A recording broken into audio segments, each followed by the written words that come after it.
News line, अचूक वेधक. नमस्कार.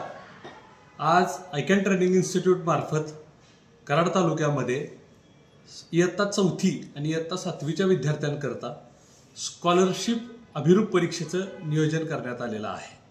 यामध्ये उद्देश असा आहे, 26 एप्रिल 2026 रोजी होणाऱ्या शिष्यवृत्ती परीक्षा म्हणजेच स्कॉलरशिप परीक्षेची एक रंगीत तालीम म्हणून ग्रामीण भागातील विद्यार्थ्यांना तसेच शहरातील देखील विद्यार्थ्यांना या स्कॉलरशिप परीक्षेचा सराव व्हावा, एक रंगीत तालीम व्हावी म्हणून आपण आयकॅन ट्रेनिंग इन्स्टिट्यूट मार्फत आज टिळक हायस्कूल येथे ही अभिरूप परीक्षा घेत आहोत.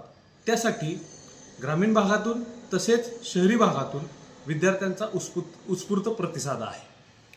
उद्देश हाच आहे की ग्रामीण भागातलं जे काही टॅलेंट आहे ते बाहेर काढणं हे आयकॅनचं उद्दिष्ट ठरलेलं आहे. म्हणून आयकॅन या पद्धतीच्या सगळ्या स्पर्धा परीक्षा असतील, स्कॉलरशिप असेल, जवाहर नवोदय आहे, सनी स्कूल आहे, इत्यादी परीक्षांसाठी आपण कार्य करत आहोत.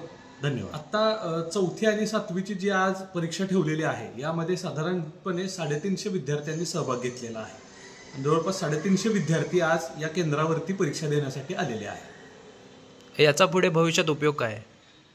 या कॉम्पिटेटिव्ह एक्झामचा भविष्यातला उपयोग असा आहे की भविष्यात मुलांना येणाऱ्या ज्या काही कॉम्पिटेटिव्ह परीक्षा आहेत, म्हणजे 4थीचं जर उदाहरण घेतलं तर 4थीच्या विद्यार्थ्यांना पुढच्या वर्षी जवाहर नवोदयची 5वीमध्ये परीक्षा द्यायची आहे, सनी स्कूलची परीक्षा त्यांना 5वीमध्ये द्यायची आहे, मंथन आहे, BDS आहे, अशा खूप ज्या काही शालेय स्पर्धा परीक्षा आहेत या सगळ्या परीक्षांची सरावसुद्धा आपण या माध्यमातून घेत असतो आणि मुलांना या परीक्षेचा या सरावाच्या दृष्टीनं फायदा होतो.